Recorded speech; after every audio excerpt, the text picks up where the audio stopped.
Hi, I'm Dan at vintagevelo.org, and today I'm making use of this wonderful autumnal day to answer a question I'm asked quite often, and that is, which bike should I buy?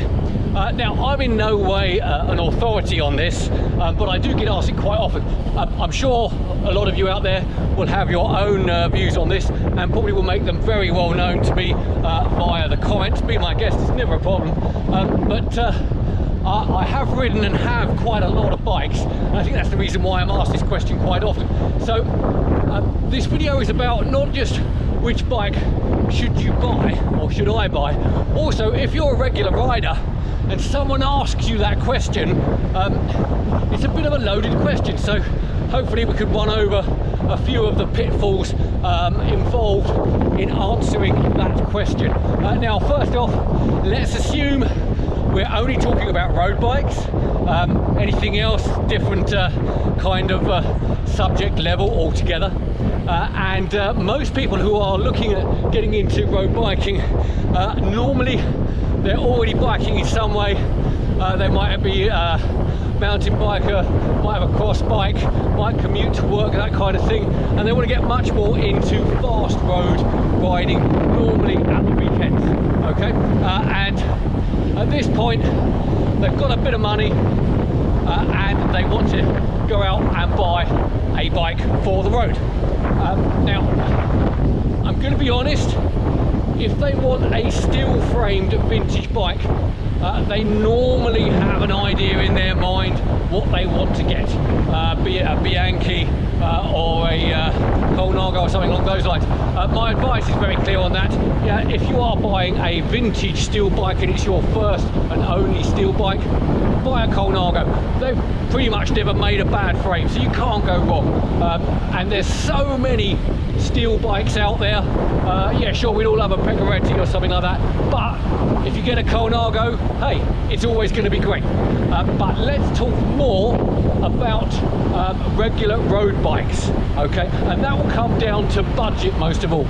Find out how much they want to spend. They'll have a budget in mind, and we're going to break this down, and I'm going to offer up my 3 suggestions, educated suggestions on what they should buy. Now, first off, it's very tempting to suggest that you go out and buy the bike that you think's your favorite. You know, I'm here on this really cool Pantani Bianchi. I think it's an awesome bike. It's one of my favorites to ride it all the time. Would I advise someone go out and buy one? No. Reason being, the frames, the Dedikai alloy frames, can crack, and I don't think you can really advise someone to buy a bike that they've got to inspect every few months for cracks. So no, not always your favorite bike is the best bike for them to buy. So what we're going to do, 3 bikes starting at different price points. Our first pick is going to be the budget bike. Now, let's say your buddy comes up to you, they've got maybe 200, 300 bucks, and they want to buy themselves a bike. What should they get if they go down to, let's say, Decathlon, Walmart, Halfords, that kind of thing? Well, it's not going to be very good. They may think it's good, but really, you know, for fast road, it'll be okay at low speeds, but high could get a bit dicey. Can they do better? Hell yes. My recommendation for the budget bike level would be the Giant TCR Onsei Edition aluminium frame bike with the carbon forks. Hopefully you get the Burrows carbon seat post as well. Now, those are exceptionally good bikes, but they made them by the thousand. There are loads of them out there, so they don't have a lot of intrinsic value due to rarity, which is great if you're looking at buying a brilliant bike. The road manners on them are superb. Say you're going downhill 60 kilometers an hour, you hit a little lump, then there's a corner, it will get you round there. It's not going to try and throw you off. They descend beautifully, they climb, and they're really, really quick. It's a no-brainer at that price, definitely. Also, of course, only available in 3 sizes: small, medium and large. Hard to go wrong. Your only real choice is your group set, and there's so many of them out there you might as well just hang out for maybe Campagnolo Chorus or Ultegra or Shimano Dura-Ace. And maybe Dura-Ace gets a bit pricier, but certainly you're going to get an Ultegra or Chorus equipped superbike, and they are superb. Lots of matching kit, really bright, so no one drives into you. No brainer, in at the budget level, giant TC. Okay, so mid-range recommendation. Your buddy has got 300, 600 bucks to spend. Where should they go with their money? Sure, you're starting to get to the point of buying a reasonable bike off the shelf, but can you do better? Definitely. My recommendation at that price point, without a doubt, would be a Trek US Postal Edition. I think it's 5,200, 5,400 one. Carbon fiber throughout, really well made bikes. I have one set up for my winter bike. I do far too much mileage on it. There's loads of retro kit available for it. Again, road manners are excellent. It'll climb, it'll descend, it'll go on the flats. And a buddy of mine years ago used to sell them new when Lance was in his winning ways, and he sold them by the 100. And interestingly, Trek offered a lifetime warranty on those frames, and he never had one come back for repair. That's how well made the frames are. So that's what I would highly recommend. In fact, I recommended the same bike to my brother who bought one, and he loves it. If you can, Shimano, probably Ultegra is what you want to aim for. Dura-Ace, if you're stretching, would be better, but Ultegra is fantastic.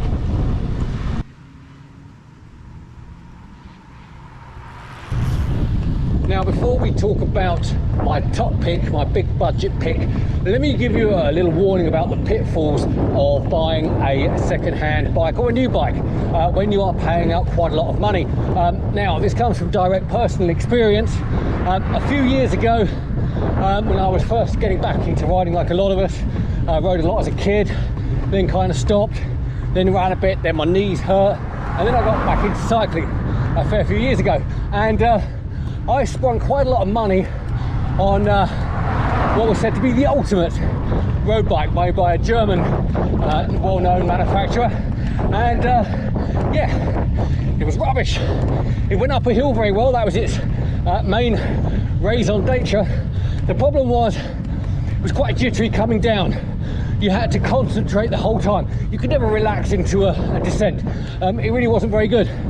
And also, it suffered from front fork shudder under braking. So if you were descending and you got it a little bit wrong, you hit the brakes a little bit, the front fork would just vibrate and shudder like mad. And now that's just not right. It's not good. And that's not the only bike. I have heard from other subscribers to the channel who've had the same on carbon specialist bikes, things like that. So it's not a one-off. It does happen. And if you spend thousands on a bike, oh boy, does it really make you feel like a sucker when it's not very good. Now you have to excuse me, you may notice I'm on these switchbacks and it's really starting to hurt.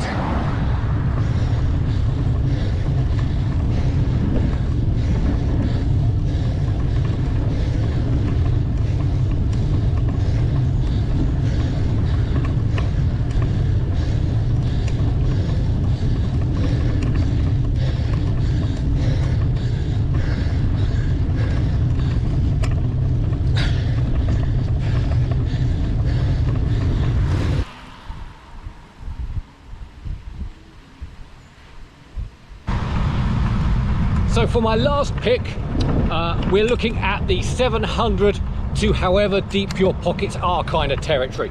And again, this is a bit risky. There are an awful lot of bikes out there, all of which want to justify why they are worth taking your money. Now, for me, direct personal experience, if you want to go out and spend 1,000, 2,000, 4,000 bucks on a bike and not be disappointed by what you get, buy a Pinarello Dogma. Dogma. They are incredible. Now, they came out back in 2009 in the kind of guise that we know them. You want from that age onwards and younger. They came out, I think, There's the Think, followed by the Think 2.1. I have a 2.1. It's exceptional. I've got an F8. It is also very exceptional. The later F12s and onwards are all exceptional. Pinarello knew what they were doing. Now, irrespective of what you think of Brailsford and Team Sky, there's a very important lesson to be learned here. When that first Dogma came out, and they were using them back in 2010, 2011, they very quickly realized the geometry was absolutely bang on. You didn't need a climbing bike, you didn't need a TT bike. Well, you needed a TT bike, you needed a fast road bike. You just needed one bike, a Dogma. Still the same today within Skystroke Ineos. Now, what Brailsford insisted on with Pinarello was that despite any later versions, they kept exactly the same geometry as those early models. So as far as your money goes, you get the same geometry on a Pinarello Dogma no matter how much you spend. And trust me, when you ride one, you really know it's good. They are very, very fast. They climb, they descend, they brake, they corner, they really just do everything. And if you are spending a lot of money on a bike, just buy a Dogma. Be careful, but don't buy a crashed one if you can avoid it, although there is plenty of carbon fiber on there. But also try and avoid Chinese fakes. There are clones out there. There are serial numbers and databases that can be looked up to avoid that from happening. But again, you're likely to go Di2, Ultegra or manual, something along those lines. Personally, I actually prefer the 10-speed Di2 to the 11-speed. It's just personal preference, but also the manual versions in either Campagnolo or Shimano are excellent. I've got to be honest, I've tried some others, other group sets on them, not good. So just stick with Shimano or Campagnolo and you cannot go wrong. So that is my final pick of the day.